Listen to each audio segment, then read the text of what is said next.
The stars were quiet that night. Captain stood on the bridge of her research vessel, the Horizon's Grace, and watched the endless darkness of space through the main window. Her ship was small, meant only for science and exploration. It had no weapons. It had no armor. It was just a simple vessel carrying 32 crew members on a routine survey mission near the outer rim. Had been a captain for 12 years. She loved the peaceful work of discovery. She loved finding new planets, studying strange life forms, and mapping unknown regions of space. War and conflict seemed far away from her daily life. Earth had been a quiet member of the Galactic Assembly for 80 years. Humans were known as traders, diplomats, and humanitarian workers. Nobody feared them. Nobody expected much from them either. Dr. Park Sung walked onto the bridge with a cup of coffee in his hand. He was the ship's, a tall man with tired eyes and a gentle smile.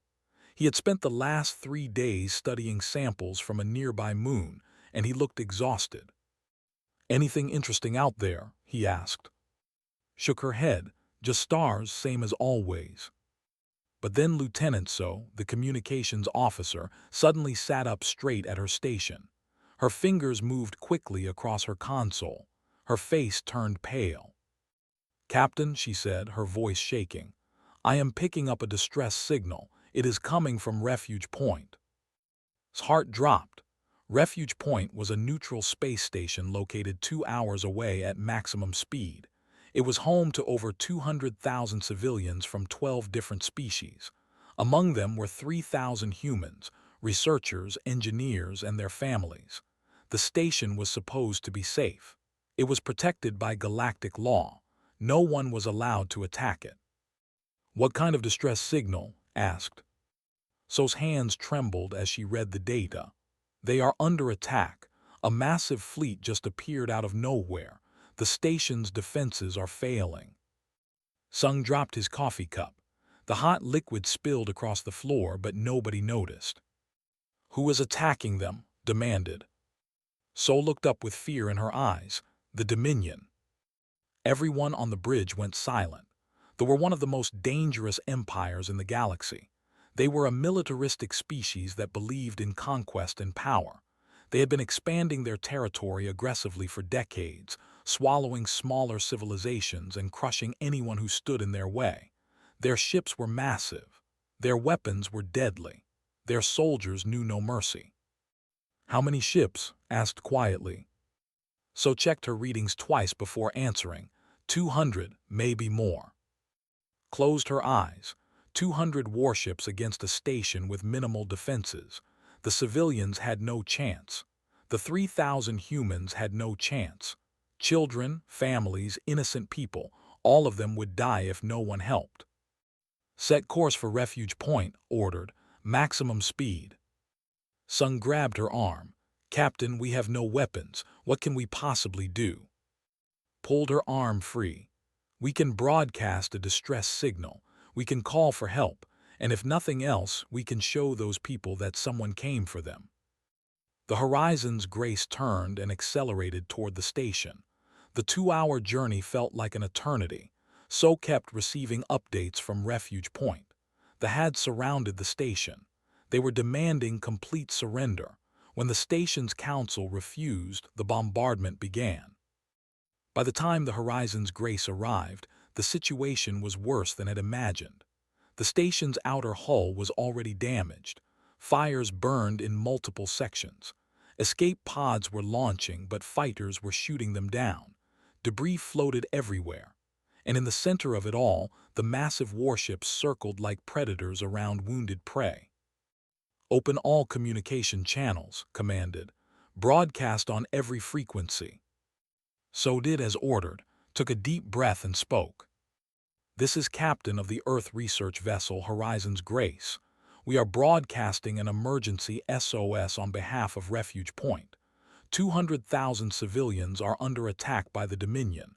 We request immediate assistance from any ships in range. Repeat, this is an emergency. Civilians are dying. Please help." She also activated the Earth Emergency Channel, a frequency that humans rarely used. It connected directly to Earth's Central Command through quantum relay technology. Messages sent through this channel arrived instantly, no matter the distance. A cold voice suddenly filled the bridge. It was the commander. "Little human ship," the voice said with amusement. "What do you think you are doing? You have no weapons. You have no shields worth mentioning. Turn around and leave, or you will die with the rest of them." His jaw tightened. "I am not leaving. There are innocent people on that station." The commander laughed. It was a cruel, mocking sound. "Innocent? They refused to surrender. They chose death. And you, foolish human, are choosing to die with them." Looked at her crew. They were scared. She could see it in their eyes, but none of them moved toward the escape pods. None of them asked to leave. "Position our ship between the fleet and the station," ordered quietly. Sung stared at her. "That is suicide." "Maybe," admitted, "but maybe it will buy them a few more minutes. Maybe help will come." The Horizon's Grace moved slowly into position. The tiny research vessel floated in front of the massive warships like a mouse standing before a pack of wolves. The contrast was almost laughable, but did not laugh. She stood tall on her bridge and kept broadcasting the distress signal. Minutes passed, then something happened. A response came through the Earth Emergency Channel. The voice was calm and steady. "Horizon's Grace, this is Earth Strategic Command. Your signal has been received. Hold your position. Help is coming. Estimated arrival 4 hours." Felt tears forming in her eyes. Earth had heard them. Earth was sending help. But 4 hours, could they survive that long? The commander's voice returned. Touching. "Your sends words of comfort before you die, but words will not save you. Nothing will save you." Did not respond. She simply stood at her window and watched the fleet preparing to attack. 4 hours. She had to survive for 4 hours. "All hands," she announced to her crew, "brace for impact. We are not leaving these people. We hold the line until help arrives." The commander gave the order to fire. The first shot streaked toward the Horizon's Grace. The ship shook violently as explosions rocked its hull. Alarms screamed. Crew members fell to the floor. Smoke filled the corridors. But the Horizon's Grace did not move. It stayed exactly where it was, broadcasting its desperate message into the void of space. 4 hours. Help was coming. Only hoped they could last that long. Deep beneath the surface of Earth's moon, Admiral Dong sat in the command center of humanity's greatest secret. The room was massive, filled with hundreds of officers working at advanced consoles. Giant screens covered the walls, showing real-time data from across the galaxy. Everything looked calm and organized, but the tension in the air was thick enough to cut. The distress signal from the Horizon's Grace had arrived 3 minutes ago. Dong had read it twice. Now he stood before the main screen, his hands clasped behind his back, his face showing no emotion. But inside, his heart was burning with cold fury. "Show me refuge point," he commanded. The screen changed. It displayed the space station surrounded by 200 warships. The station was already damaged. Fires were visible in multiple sections. And there, floating between the station and the enemy fleet, was a tiny research vessel. The Horizon's Grace, a ship with no weapons trying to protect 200,000 lives. Commander walked up beside him. She was the captain of Earth's flagship, the Iron Will. She was a woman of 45 years with sharp eyes and silver streaks in her black hair. She had served in the military for 23 years and had never lost a battle. Of course, she had also never fought a real battle. Earth had kept its military hidden from the galaxy. Until now. Admiral said quietly, "What are your orders?" Dong did not answer immediately. He stared at the screen, watching the ships firing at the small research vessel. The Horizon's Grace was taking damage, but it refused to move. Its captain was willing to die to buy time for the civilians. "Activate Protocol Omega," Dong finally said. "We are going to refuge point." Nodded and immediately began issuing commands. Officers across the room sprang into action. Alarms sounded throughout the lunar base. Massive doors began opening deep within the moon's surface, and slowly, impossibly, hundreds of warships started rising from their hidden hangars. The galaxy did not know about these ships. Nobody knew. 80 years ago, when humanity first made contact with alien civilizations, Earth's leaders had faced a difficult choice. They observed how the Galactic Assembly treated militaristic species. Such species were feared, isolated, and often attacked before they could become threats. The galaxy did not trust warriors. It respected peace. So Earth's leaders made a decision. They would show the galaxy a peaceful face. They would become known as traders, diplomats, and humanitarian workers.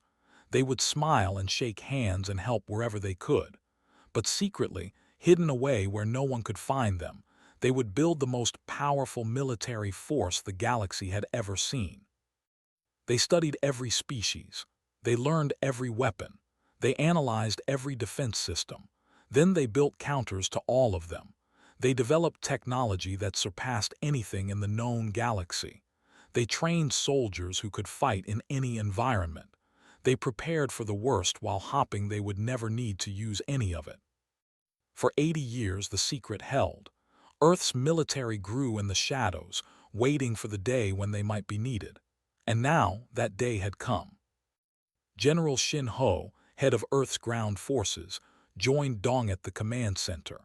He was a large man with broad shoulders and a scar running down his left cheek. He had spent his entire career training soldiers for battles that might never happen. Now he would finally lead them into real combat. "My ground teams are ready," Ho reported. "We have 15,000 soldiers prepared for station rescue operations." Dong nodded.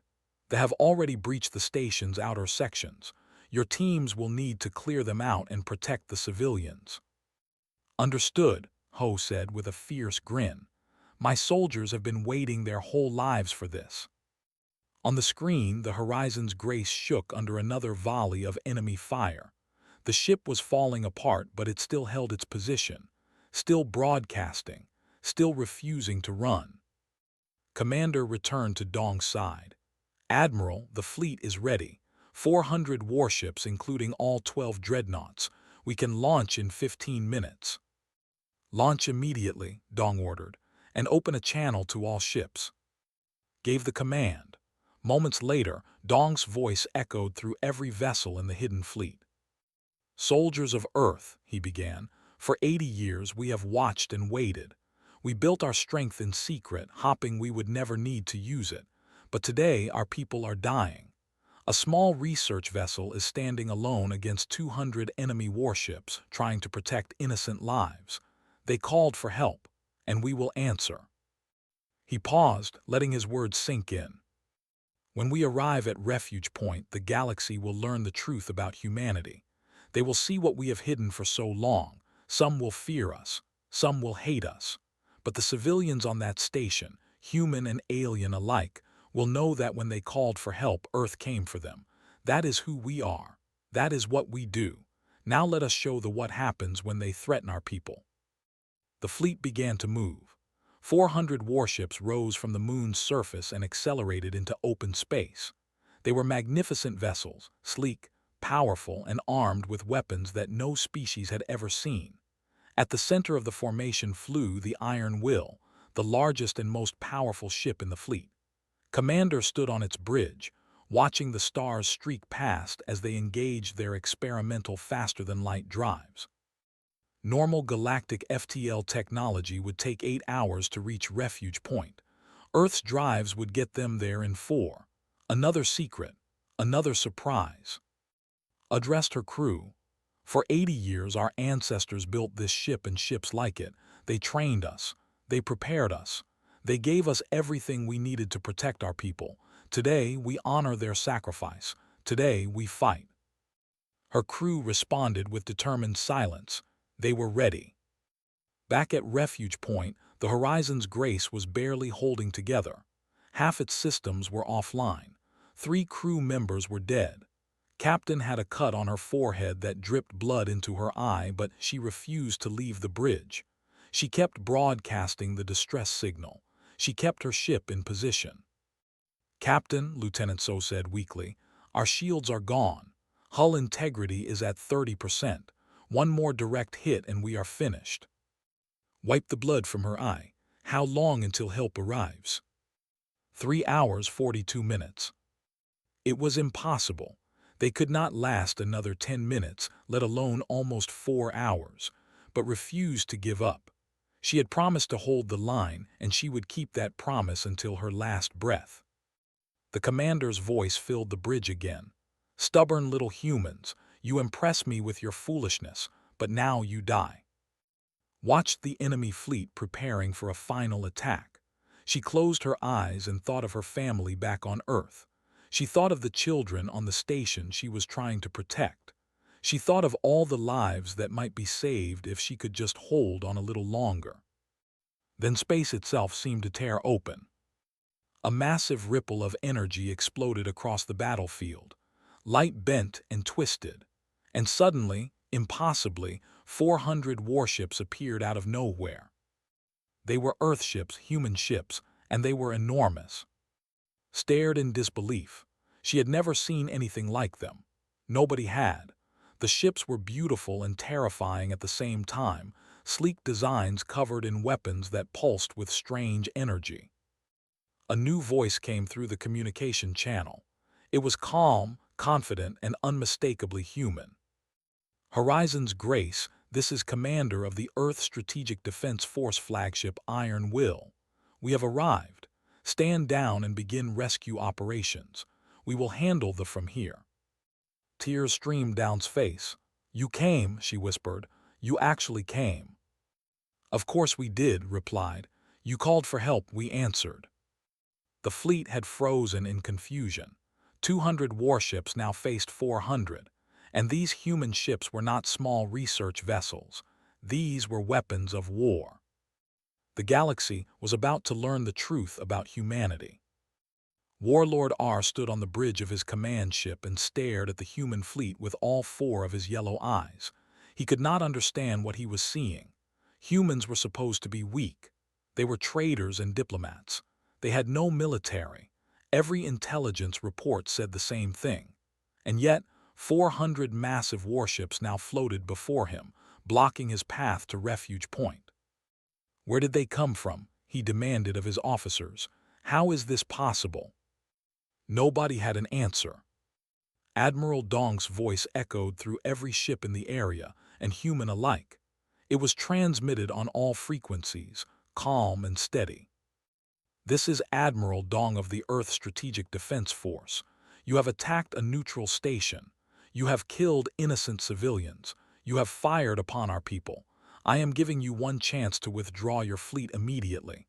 Leave now and you may survive. Stay and you will be destroyed. There will be no second warning." R bared his sharp teeth in what passed for a laugh among his species. The fear he had felt moments ago faded, replaced by anger and pride. He had conquered 12 systems. He had destroyed armies. He would not be frightened by a species that had hidden behind peaceful words for 80 years. "Human Admiral," he replied with contempt in his voice, "you may have more ships than I expected, but you are still humans, soft, weak, untested in real war. My warriors have been fighting since before your species left its birth planet. Your threats mean nothing." He turned to his officers. "All ships, attack formation, destroy them." The fleet surged forward. 200 warships opened fire with everything they had. Plasma cannons, energy beams, explosive missiles. A storm of destruction flew toward the human fleet. Commander watched the attack calmly from the bridge of the Iron Will. She did not flinch. She did not panic. She simply waited. The weapons reached the human ships and struck their shields. Nothing happened. The attacks were absorbed completely, leaving not even a scratch. "Return fire," ordered quietly. "All ships engage." What followed would later be called the most one-sided battle in galactic history. Earth's weapons that launched metal projectiles at incredible speeds, punched through armor like paper. The energy weapons of they were designed to overwhelm shields through sustained fire. But Earth's shields did not work like normal shields. They absorbed incoming energy and converted it into additional power. The more they fired, the stronger the human ships became. Specialist Ryu Jinwoo sat at the tactical station aboard the Iron Will, coordinating the fleet's attacks. He had trained for this his entire life, running simulation after simulation. Now he was doing it for real, and his hands were steady. Target their engine sections, he advised. Disable their mobility first, then eliminate weapon systems. We want prisoners for intelligence purposes. Across the battlefield, human ships executed flawless maneuvers. They moved in perfect coordination, covering each other, protecting weak points, and concentrating fire on key targets. They tried to respond, but their formations fell apart under the pressure. They had never faced an enemy like this. Squadron leader Hanbai led her fighter wing into the chaos. She was 29 years old, with quick reflexes and sharper instincts. Her fighter was small and fast, designed for close combat among the larger ships. She had dreamed of flying in real battle since she was a child. Now her dream had become reality. "Stay tight, everyone," she told her squadron through the communication channel. "Watch each other's backs. These fighters are slower than our simulations suggested, but don't get careless." The human fighters were superior in every way. They were faster, more maneuverable, and equipped with targeting systems that could track multiple enemies at once. Bai destroyed 3 fighters in the first minute of combat. Her squadron destroyed 20 more in the next 5. On the surface of Refuge Point, General Shin Ho led his ground forces through the station's damaged corridors. They had breached several sections before the human fleet arrived. Now those soldiers were trapped, cut off from their ships, facing an enemy they had never expected. "Move in teams of 4, Ho commanded. "Protect civilians first. Eliminate hostiles second. We leave no one behind." His soldiers were trained for every possible environment. They could fight in low gravity, high gravity, toxic atmospheres, and complete darkness. The cramped corridors of a space station were almost comfortable compared to some of their training scenarios. A group of soldiers had taken position in a residential section, using alien civilians as shields. They expected the humans to hesitate. They expected negotiations and delays. Instead, Ho's soldiers used stun grenades to blind then moved in with precise shots that dropped every enemy without harming a single civilian. One small alien child, barely larger than a human toddler, clung to a soldier's leg after being rescued. The soldier picked her up gently and handed her to a medical team, then returned to combat without a word. Back in space, the fleet was collapsing. 40 of their ships were already destroyed or disabled. Others were trying to flee, but human vessels blocked their escape routes. Warlord R watched the disaster unfold with growing horror.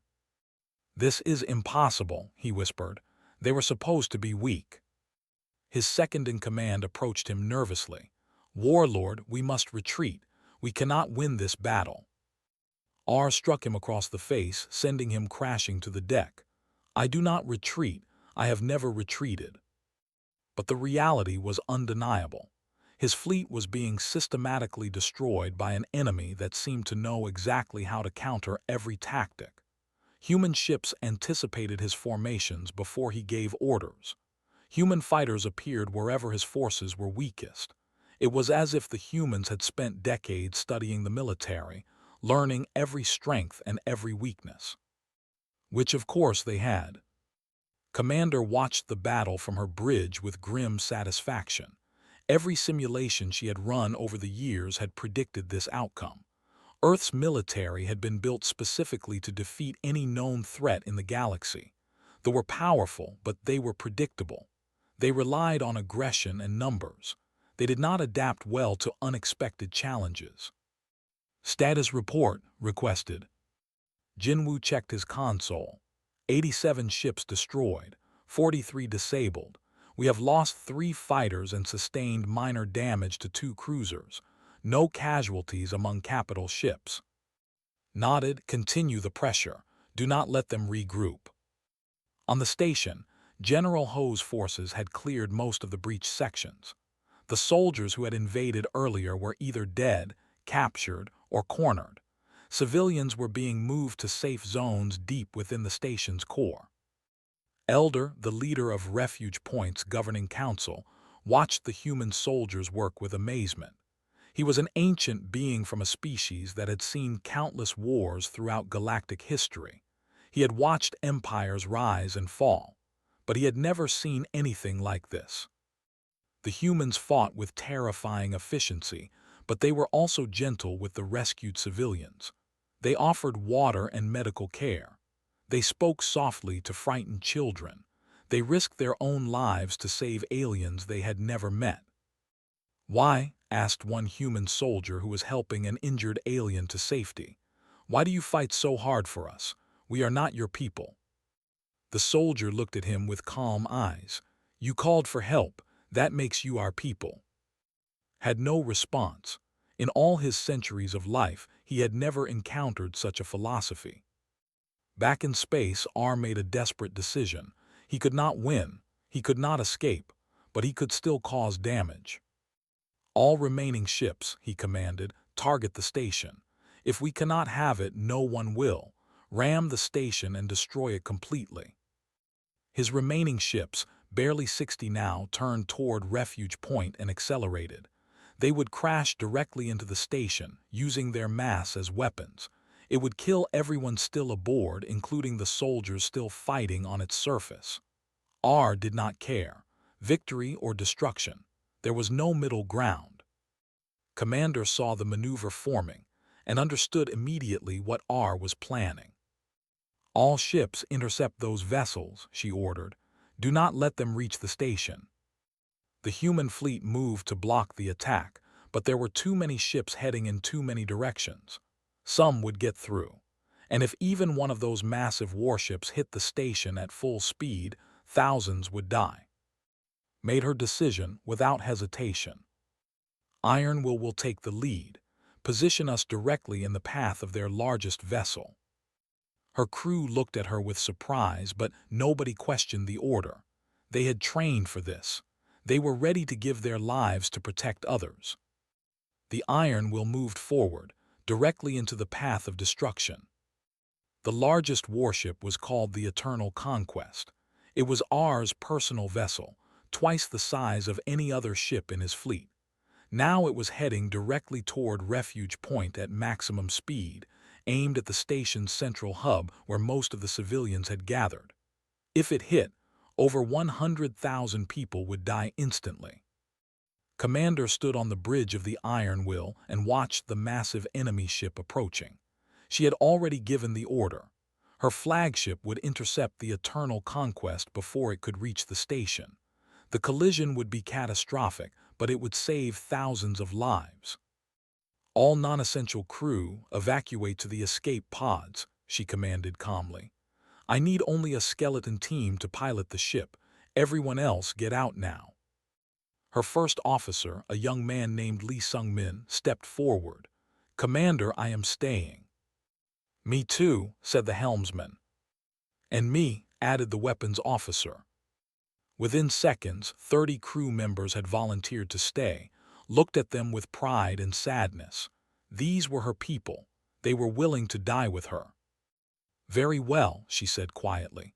"Everyone else, evacuate immediately, and know that what we do here today will be remembered forever." The escape pods launched, carrying hundreds of crew members to safety. But her volunteers remained on the bridge, steering the Iron Will directly into the path of the Eternal Conquest. Meanwhile, Squadron Leader Han Bai was fighting desperately to stop the other ships heading for the station. Her fighter wing had destroyed 12 of them, but more kept coming. The crews were not even trying to fight back anymore. They were completely focused on their suicide mission. Bai targeted another ship's engine section and fired. Her shots hit perfectly, disabling the vessel and sending it spinning away from the station. But as she pulled up from her attack run, a piece of debris struck her fighter's wing. Alarms screamed in her cockpit. Her ship spiraled out of control, heading toward Refuge Point's docking bay at dangerous speed. She fought with the controls, trying to regain stability, but her engines were failing. "I am going down," she reported through the communication channel. "My fighter is hit. I cannot maintain control." Her squadron leader's voice came back immediately. Eject, get out of there." But ejecting this close to the station would mean floating helplessly in the middle of a battle. Bai made a different choice. She angled her damaged fighter toward an open docking bay and aimed for the least destructive crash landing possible. The impact was brutal. Her fighter smashed through the bay's emergency barriers and skidded across the metal floor, throwing sparks in every direction. When it finally stopped, Bai was alive but badly injured. Her left arm was broken and blood ran down her face from a cut on her forehead. But she was inside the station now, and there was still fighting to be done. She pulled herself out of the ruined cockpit with her good arm and grabbed her sidearm. Somewhere nearby, she could hear gunfire. General Ho's ground forces were still clearing the station of soldiers. Bai was a pilot, not a ground fighter, but she refused to sit and wait for rescue. Inside the station's medical section, Nurse Oh Min was working without rest. She had been treating patients for hours, humans, aliens, anyone who needed help. Her hands were covered in blood from a dozen different species. Her eyes burned with exhaustion, but she kept working. A young alien mother had been brought in with severe burns. Her child, a small creature with blue skin and large frightened eyes, clung to her side and would not let go. "It will be okay," Min told the child in the simplest words she could manage. "Your mother will be okay, I promise." She did not know if she could keep that promise. The burns were severe. The alien's biology was unfamiliar, but Min had studied xenobiology for exactly this kind of situation. She adapted human medical techniques to work with alien physiology, improvising solutions that she had never tried before. 2 hours later, the mother was stable. The child finally released its grip and looked at Min with something like wonder. "Thank you," the child said in broken common language. "Human saved mother." Min smiled despite her exhaustion. "That is what we do." In another section of the station, Sergeant led his team through a corridor filled with smoke and debris. They had received a distress call from a school section where soldiers had trapped a group of alien children. The situation was critical. Was 35 years old, a career soldier who had trained his entire life for battles that never came. Now he was finally in real combat, and the stakes could not be higher. 47 children were trapped behind enemy lines. "Remember your training," he told his team of 8 soldiers. "Precise shots only, no collateral damage. Those children are counting on us." They moved through the smoke silently, using hand signals to communicate.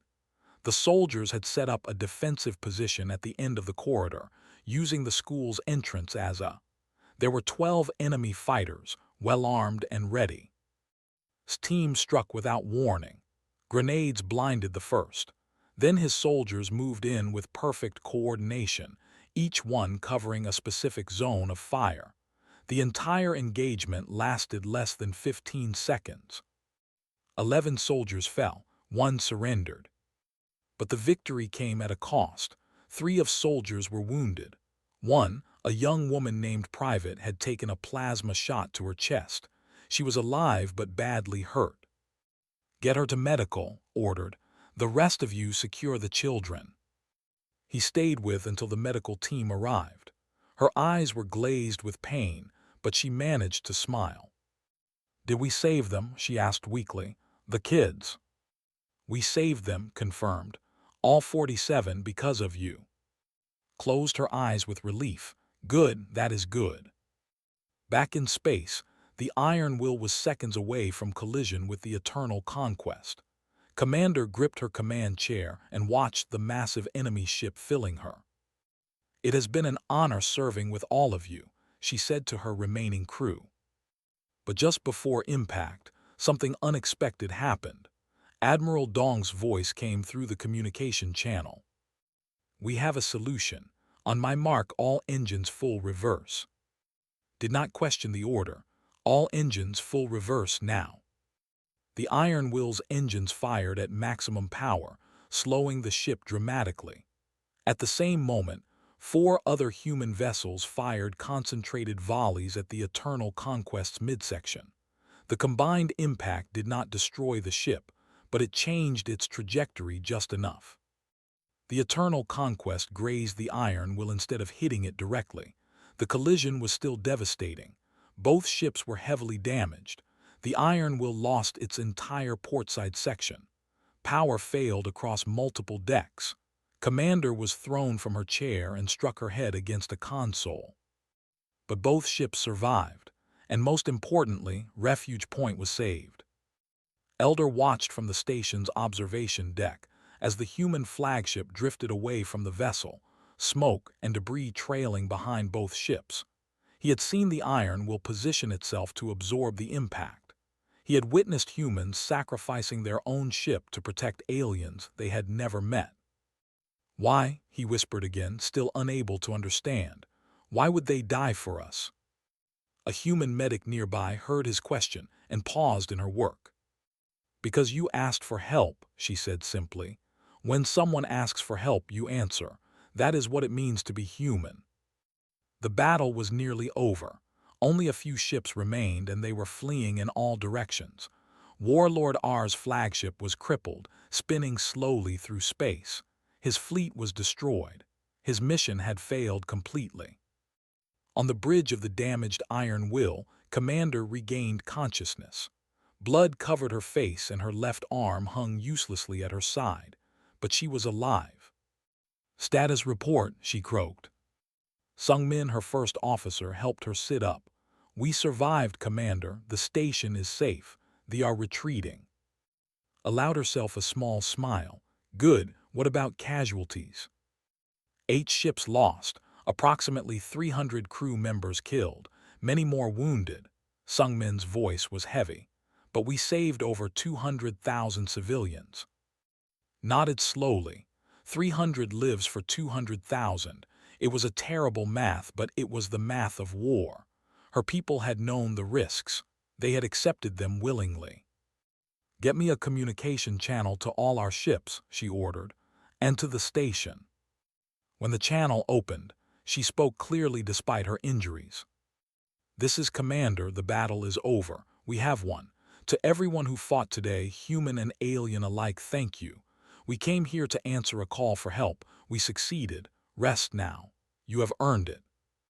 Across the fleet and throughout the station, humans and aliens alike paused to listen. For many, it was the first moment they truly understood what had happened. Earth had revealed its hidden strength, and they had used it not for conquest, not for power, but to save strangers who called for help. The galaxy would never see humanity the same way again. 1 week after the Battle of Refuge Point, the Galactic Assembly held an emergency session. Representatives from over 200 species gathered in the Great Hall on the neutral world of Centrum Prime. The hall was enormous, designed to hold thousands of delegates, and today every seat was filled. The atmosphere was tense with confusion, fear, and curiosity. Humanity had hidden a massive military force for 80 years. Nobody knew what this meant. Were humans planning to conquer the galaxy? Were they preparing to attack other species? The questions had spread across every civilization like wildfire. Admiral Dong stood at the central podium, facing the assembled representatives. He was alone, unarmed, wearing a simple uniform without medals or decorations. Behind him, massive screens showed images from the battle, human ships protecting the station, soldiers rescuing civilians, medics treating aliens from a dozen different species. "You want to know why we hid our strength?" Dong began, his voice calm and steady. "The answer is simple. We watched this galaxy for decades before we revealed ourselves. We saw how militaristic species were treated. We saw the fear and hostility they faced. We did not want to be feared. We wanted to be friends. He paused, letting his words settle over the crowd. But we also knew that peace is not guaranteed. We knew that someday someone might threaten our people or the innocent beings we care about. So we prepared. We built ships and trained soldiers, but we kept them hidden. We hoped we would never need them. We hoped the galaxy would remain peaceful. On the screen behind him, images showed the fleet attacking Refuge Point. Last week, that hope was tested. A neutral station was attacked without warning. Over 200,000 civilians were in danger, humans and aliens alike. A small research vessel with no weapons stood alone against 200 warships, broadcasting a distress call to anyone who would listen. The image changed to show the Horizon's Grace, battered and burning but still holding its position. Captain had no chance of survival, but she refused to leave. She stayed because those people needed help, and she was the only one who could give them even a few extra minutes. Dong's voice grew quieter, but every being in the hall heard him clearly. Her call reached Earth, and we answered. He straightened his shoulders and looked directly at the assembled representatives. We revealed our hidden military not for conquest, not for power, not for territorial expansion. We revealed it because innocent people were dying and we could save them. That is the only reason our fleet exists. We built it to protect first our own people and then anyone else who asks for our help. Murmurs spread through the crowd. Some representatives looked skeptical, others seemed moved, many still appeared frightened. Then Elder rose from his seat and walked slowly to the podium. He was old and frail, his species equivalent of 200 human years, but his voice was strong. "I was there," he said. "I watched from Refuge Point as human ships appeared from nowhere and fought to protect us. I saw human soldiers die to save alien children they had never met. I watched human medics work for days without sleep, treating wounds and saving lives with no concern for species or politics." He turned to face the crowd. "I have lived for 2 centuries. I have seen empires rise and fall. I have witnessed countless wars fought for power, resources, and pride. But I have never, not once in my entire existence, seen a species reveal its greatest secret just to save strangers." The hall fell silent. "The humans could have hidden forever," continued. "They could have let Refuge Point fall and kept their military secret for another 80 years. Instead, they chose to expose themselves to the entire galaxy rather than let innocent people die. What does that tell you about who they are?" Captain was called to speak next. She walked with a slight limp from injuries sustained during the battle, but her eyes were clear and determined. "I am not a soldier," she said. "I am a scientist who flies a research vessel. When I saw those warships attacking the station, I knew I was going to die. My ship had no weapons. My crew had no training for combat, but we stayed anyway because someone had to try." She looked around the hall at the thousands of faces watching her. "When Earth promised that help was coming, I did not believe them at first. I thought it was false hope, but they came. 400 ships crossed the galaxy in 4 hours just to save people they had never met. That is the humanity I know. That is the humanity I am proud to represent." The session continued for hours as various representatives asked questions and expressed concerns. Some demanded that Earth disarm immediately.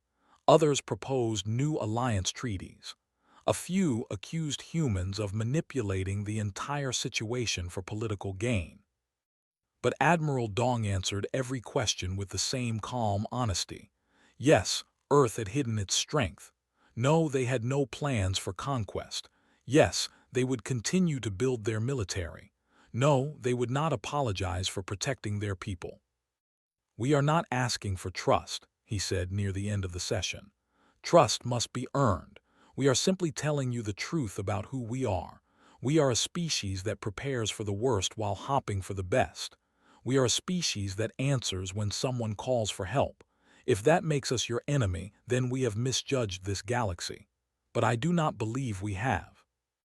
The Galactic Assembly did not reach any official decisions that day. Politics moved slowly across 200 species, but in the months that followed, something remarkable happened. 16 species requested formal alliance treaties with Earth. 43 more began trade negotiations. The Dominion, badly weakened by their defeat, faced sanctions and isolation from the wider galaxy. And across countless worlds, beings who had once dismissed humans as weak and unimportant began to reconsider. Commander recovered from her injuries in a military hospital on Earth's moon. She received over 10,000 messages of gratitude from alien species she had never heard of. Children from refuge points sent her drawings. Leaders of distant civilizations requested meetings with her. She became the most famous human in the galaxy. But when reporters asked her how she felt about her sudden fame, she simply shrugged. "I did my job," she said. "I protected people who needed protection. That is what soldiers are supposed to do." 1 year later, Refuge Point was fully rebuilt. The station was larger now, with better defenses and improved facilities. At its center stood a memorial, a simple stone pillar inscribed with the names of every human who had died defending the station. 312 names in total. Aliens from across the galaxy visited the memorial daily. They came to read the names, to leave offerings, and to pay their respects. Many brought their children, telling them stories about the humans who had sacrificed everything to save people they had never met. The plaque at the base of the memorial reads simply, "They came when we called." General Shin Ho attended the memorial's unveiling ceremony. He stood in silence for a long time, reading the names of the soldiers he had lost.